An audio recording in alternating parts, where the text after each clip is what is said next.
I had written the book at this time, and I'm speaking to a hybrid group, some people in person, some people virtual. After the talk goes, I'm actually like feeling good about myself. It's like, I did better, blah, blah, blah. After taking pictures with some people there was one guy that was just kind of standing off to the side, and I'm like, this is kind of weird because I'm here for y'all, like, come talk to me. And when the gentleman found the right opportunity, he said, Patrick, I want you to know something. You saved my life. And I'm like, that's a little extreme. What's he talking about? I said, last year, I wasn't doing very well. I had a note, method, and a plan for how I was going to take my life.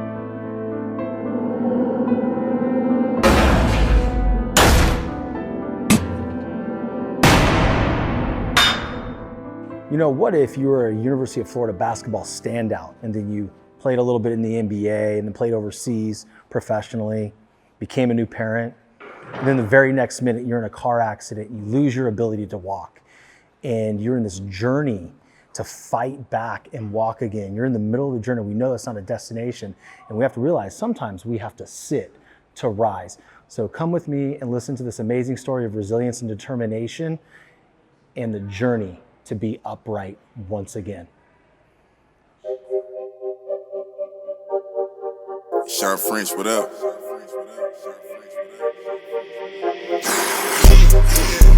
This one luck, I let the pain inspire me. I put my all in everything I'm doing. Up until it's done, I'm me for the entirety. I put in overtime, I be working. Just know I'ma go for mine, cause I earned it. They watching, I know it's time, I confirmed it. The whole society determined to succeed. Gator legend Patric Young.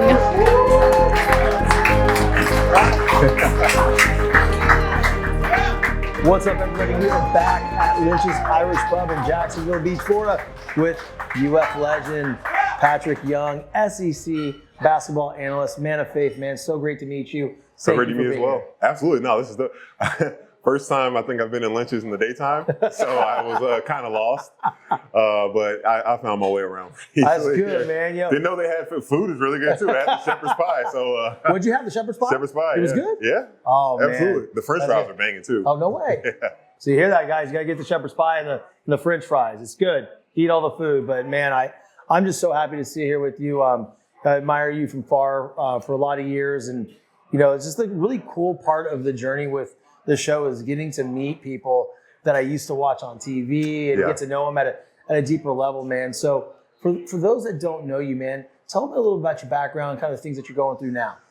Gosh, that's a big question, and I'll try to keep it concise. And first thing, I'm from here. I'm a Jacksonville native. Love Duval. I've been emotionally wrecked Jaguars fan for many, many, many years. Last year was one of those, but I'm still loud and proud. I had season tickets a few years ago, and that was fun. That's my past life. But, grew up playing sports. Mom and dad, mom went to Bowles. My dad went to Raines High School. So, I'm through and through full Jacksonville kid that got his dream of playing at the University of Florida. Basketball there, was a McDonald's All-American. Big part of me being a Gator was because of my grandparents. They were the ones that put me in the orange and blue when I was younger. So if it would have been gold and yellow, purple, or whatever. Purple, don't you say whatever. Whatever that LSU stuff. The colors of royalty. Colors of royalty. We can go with that. That's fine. I would have been a tiger. Yeah. A little kitty cat. A kitty cat. No, but not everybody can be perfect. It's fine. It's fine. Had a great career under Billy Diamond for 4 years, 2010 to 14. Got my undergrad. Obviously making a Final Four is something I'm extremely proud of. But more than anything was looking back at the things I accomplished, was being the first and only 3-time SEC Scholar Athlete of the Year in the conference. Something that I just set my mind to becoming and didn't want to be average. So I said, you know what? You can excel in the classroom and on the court at the same time. Good, man. Ended up staying in college too long, and I got undrafted. But I went to New Orleans Pelicans for a bit for a cup of coffee. Then I was blessed to go play basketball overseas and see the world. I went to Turkey. I was in Istanbul. Okay. That was a culture shock. Really? I bet. Whoa. I would go back for sure, but I just wasn't. You don't know what you don't know until you should have Googled a little more and just figured it out. I should have. I should have. Then I was in Greece for 2 years. Athens, Greece, no place like it. If you ever get a chance, everyone, to go somewhere, you have to go to Greece. Then I was in Italy for 2 years, and Israel was my last stop. And then I came back, and I was like, you know what? I'm tired of being hurt and playing basketball, so I want to get to being just a normal citizen again. That's crazy, man. What a decorated career. It's funny. Before we started recording, I was joking with him about the LSU and University of Florida. I feel like I'm surrounded by Gators all of a sudden, It's, you know what? And I'm okay with it. You okay with it? I'm cool. We're cool. Hey, we're more of a fan base that is, we get angry at ourselves more than we get angry at other people. Well, same thing with LSU. Except for Tennessee. Just making sure. Any volunteers in here? Volunteers here? We will run you out. Oh, we got one back there. You got to go. You get out. That orange. It. Oh, man. I love it, man. But yeah, for me, like the biggest thing, that's the first 30 years of my life. And then, I would say somewhat at that time, just being an athlete, being accomplished, your identity gets wrapped up in that stuff. And I would, always knew that was more than just an athlete, that there was more that I brought to the world, and just being able to put a ball in the hoop or stop a ball from going in the hoop. But it wasn't until 2022 when fully life has changed, and things that you used to do at ease and on a normal basis was taken away completely, where I'm like, all right, who do you really believe you are as a man? Who do you what do you believe is true about you?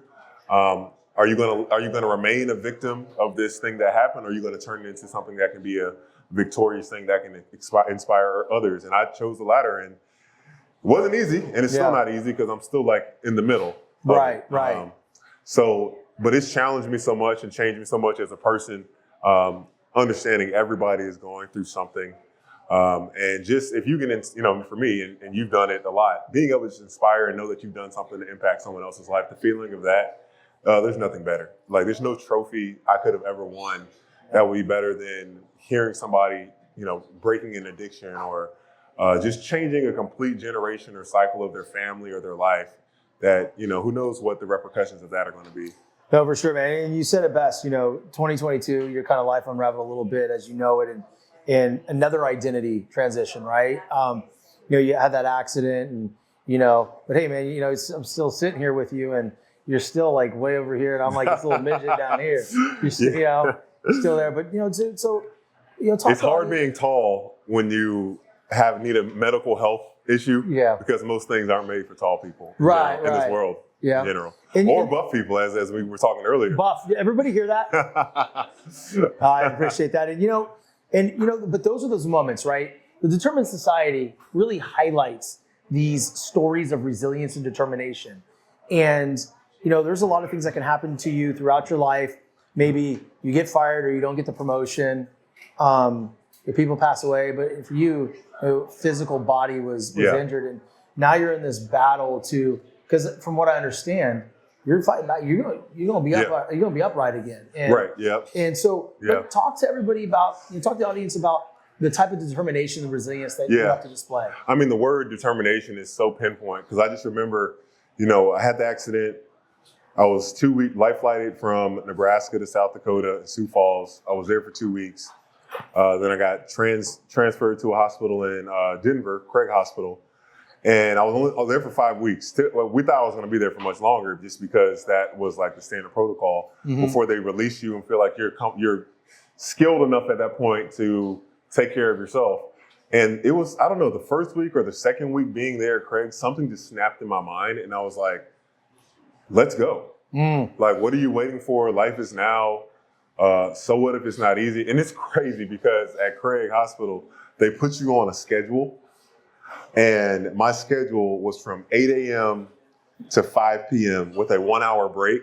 And I just remember joking with Coach Donovan, the head coach that coached me in college. I was like, Coach, if I would have worked this hard when I was in college, I would have been a #1 draft pick, without a doubt.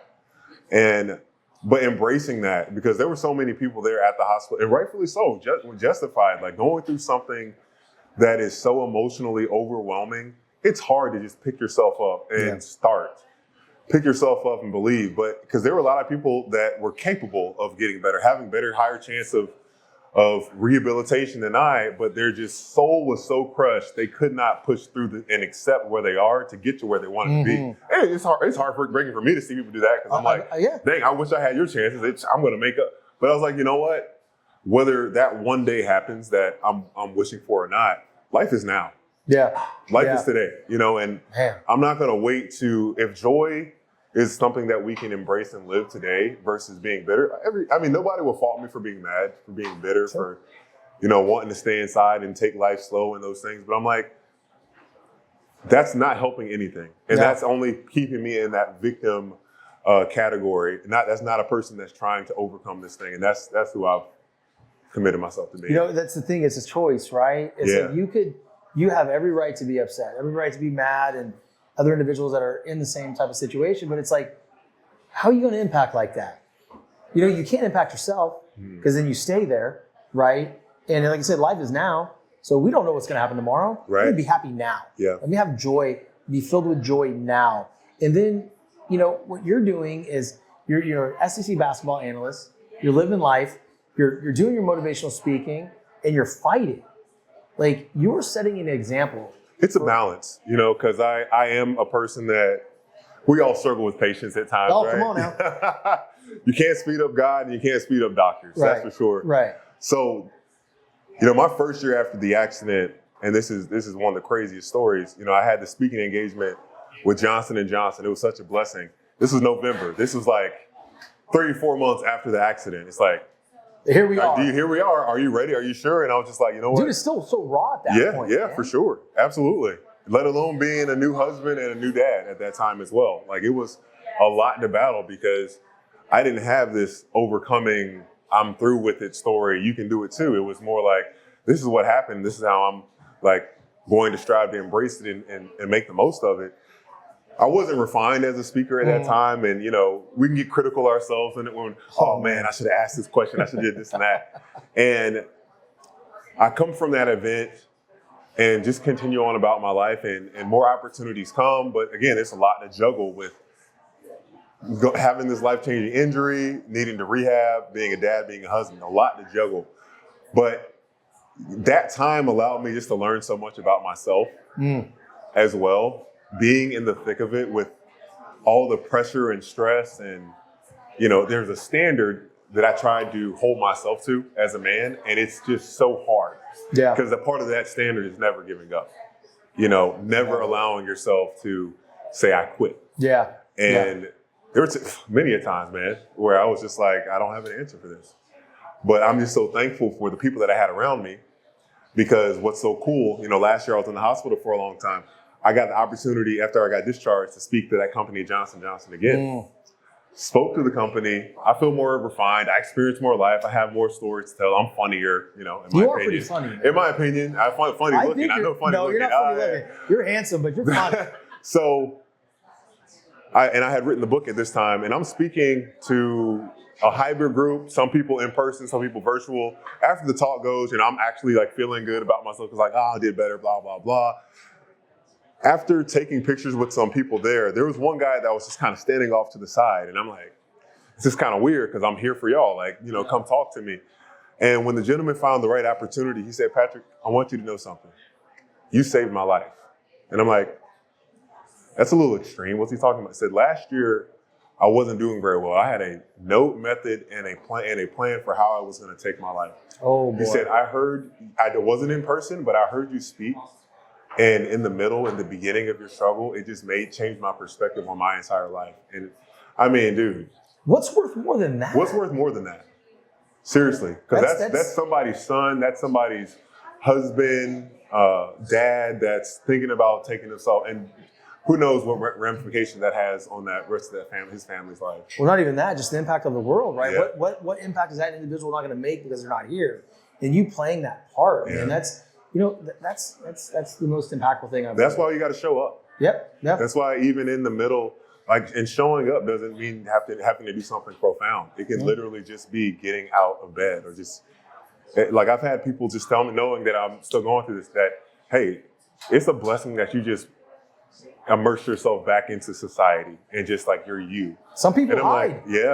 Some people hide. Mm-hmm. And it's crazy, because you had mentioned before, going through this when you're talking to Johnson & Johnson, it's not like you had this, I went through it, now you can too. It's like you're going through it, but I also feel that's what makes you so powerful. Yeah. It's because people are getting to watch you live it, watch you overcome. How much has faith played a part in what you're going through? Oh man, it's a huge part, because I don't, for one, I knew that I didn't have the strength to just fix this problem. For the most part of my whole life, I always just we're men. We try to just fix it. We try to fix everything on our own. And seeing that this was nothing that I could just fix on my own, that I literally was at the hands of what life had given me at that time. And, having my great family around me and friends, it definitely helped me to not lose faith. Because it just helped me, for one, it helped me to see how much love that I've experienced in my life. That I had friends that just, one person here dropped everything to come and see me when I was in Denver, the worst part of my life. Just, how can I help? How can I just be there for you? Really cool story, actually. 4th of July, when I'm in the hospital, I couldn't see fireworks, even though the window I was at, because you're not supposed to light fireworks within a certain amount of distance of a hospital. Right. My best friends on their last day, it was their last night, they went and bought some fireworks, got on the sidewalk to where I could see them light them up on the hospital on the sidewalk. They lit them and ran. And it was the best thing ever. Oh my gosh, the best 4th of July, something I will never forget for the rest of my life. And that just only solidified my faith, because you can't have, I just don't feel like you can have relationships like that if there's not a God that creates you experience things like that, because those are people that are in my life forever. And I remember texting them this year, 2 years ago, was a 4th of July I'll never forget. Yeah. Those friends. But it's a journey I'm still in, and I still have those moments, of course, where I wrestle with God. Sure. But I say ultimately, with that story I just said of the good that I saw come from it, I'm like, he's doing this. There's a purpose behind this. Right. I might not ever know the end story, but how can I doubt God? Yeah. With what I've seen, the goodness of this whole circumstance so far. So, well, the relationships that you're talking about, man, that's just so impactful to have those people with you. Yeah. And do some crazy shit like that. The lights and fireworks. And even hold you accountable too. Because I remember my best friend, Alex, he's always just like, all right, man, where we at? What we doing? How you getting better? That's great. Yeah. That's great. And he took on this challenge. He runs a mile every day for me. Whoa. Yeah. Has he missed? No, he's never missed. Man, that's impactful. How long has he been doing it for? 2 years? 2 years. Wow. He has never missed a day. He's shredded now, probably, man. Somewhat. He's talking about doing a marathon now. I'm like, bro, you don't have to do all that. 1 mile is more than enough.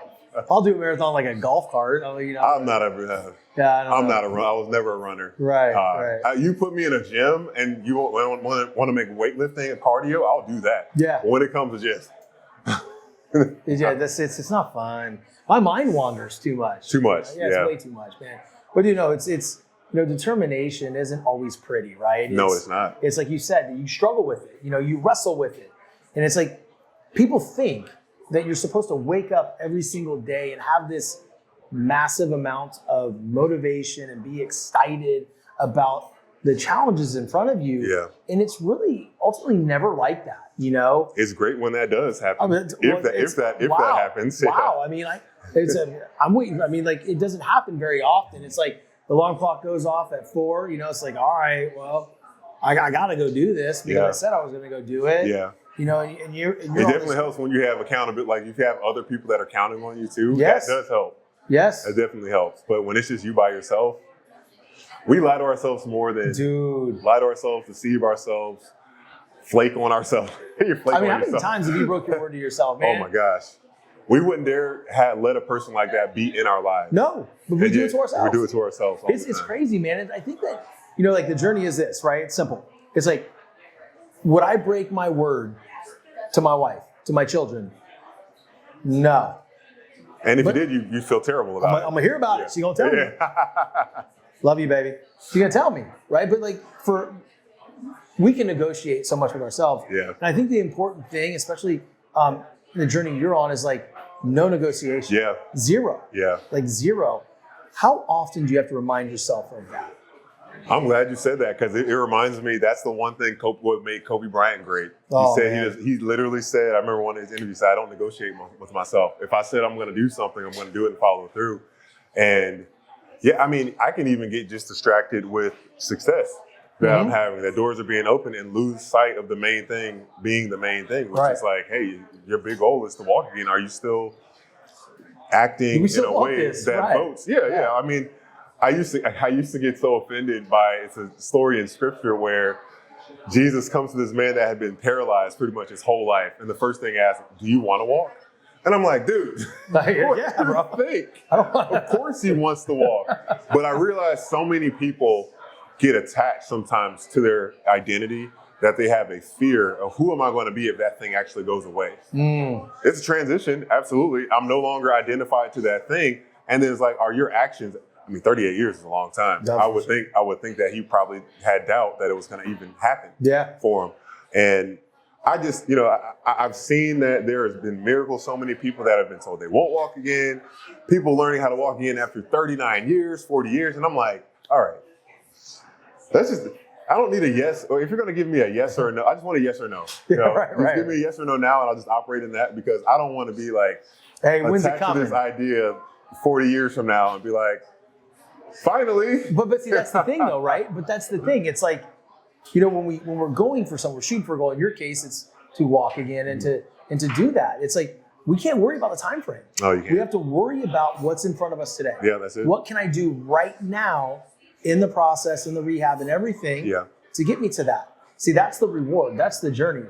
And then when you get to that point where you are walking again, it's like, didn't matter how long it took because it happened. But it's so important. It's so good about what you just said. It directly correlates with one of my doctors before I left Craig Hospital. He said, that day is going to come when your body is going to start trying to make things happen. Keep your body in shape. Stay stretching, stay doing exercises, things that will just keep your body primed. Because it would be terrible if you don't move your legs around and then you have tone and that leg wants to walk, but because there's tone, because it's now stuck in this position, you're not going to be able to. Yeah. So that was really good.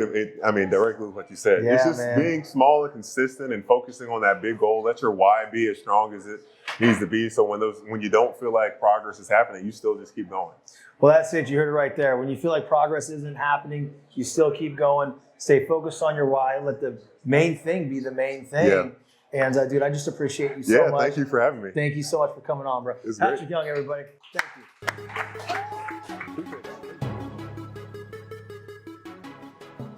What I've always found is all the flavors, you can taste artificial flavoring in them. With raw, it's exactly that. I don't taste that. It's a clean protein source.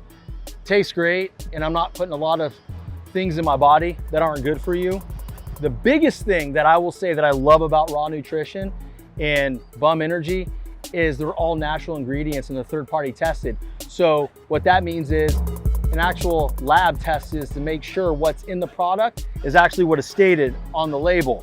And then you'll see on the website of Raw Nutrition that it is signed off on. So there's no banned substances in these products. Athletes can use them safely and not get tested and popped for a failed drug test for performance enhancing, ingredients. It's completely safe, guilt-free, baby.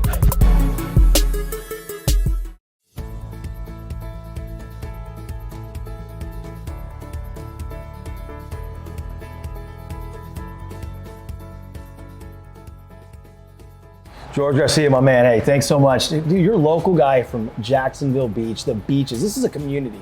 How does it feel for you to create something and grow something that can help this community out and for you to just see it get better, man? First, beaches insurance is so important to me, but more important to me is the beaches community. My family's been in this area for over 100 years. It's who we are. We care about the people. We care about the businesses. We just love seeing this place prosper. That's amazing, dude. And just thank you so much for being here today, supporting this event, 10-year anniversary of Adaptive and helping the Determined Society, just in everything that we're doing here. You're truly outwardly focused. And I had no idea your family's been here for over 100 years. That's a legacy, man. Talk to me about that because that's big. Yeah, so it's kind of funny. People always say, how are you, Garcia? It was just a guy that came over on a boat in Cuba in 1875, and we ended up in Jacksonville, Florida. and been at the beach ever since. It's just a place we love. This is beautiful. I tell you what, I'm a big fan. I'm so happy to meet you. I love what you do with the Trevor Lawrence wig. Yeah. You really dive into the creative part of this whole business and the outreach to the community. I just think it's great to see, and I wish more people were doing that. How'd you come up with that? So the wig idea was actually, it was a gift for my son who was 4 years old, but he wouldn't wear it, and so I started wearing it. And I mean, I'm Duval till I die, for sure. We're Jaguars all the way. So the wig, everyone loves it. Everyone loves Trevor, you know, so that's just something we do to try to keep it light. It's just insurance, you know? Right. Well, you got to liven it up a little bit, right? That's right. And, you know, Trevor, you guys locked him down for some more. He's staying. That's a big deal. Big deal for the community. Big for my content too. Absolutely. You know? Dude, what if you had to get like a short wig? I know. We can't do that again. Your whole brand would be off. Exactly. So we got him locked in for 7 years. That's 7 more years of content. We're ready to go. Beautiful, man. Well, listen, dude, I appreciate you, George. Thank you so much. Thanks, Shawn. FBI, First Beaches Insurance, right here in Jacksonville Beach, Florida. Peace. See ya.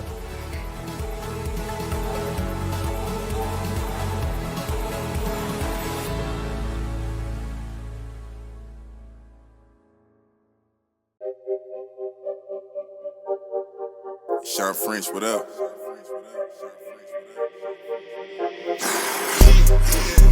This one luck, I let the pain inspire me. I put my all in everything I'm doing. Up until it's done, I'm me for the entirety. I put in overtime, I be working. Just know I'ma go for mine, cause I earned it. They watching, I know it's time, I confirmed it. A whole society determined to show.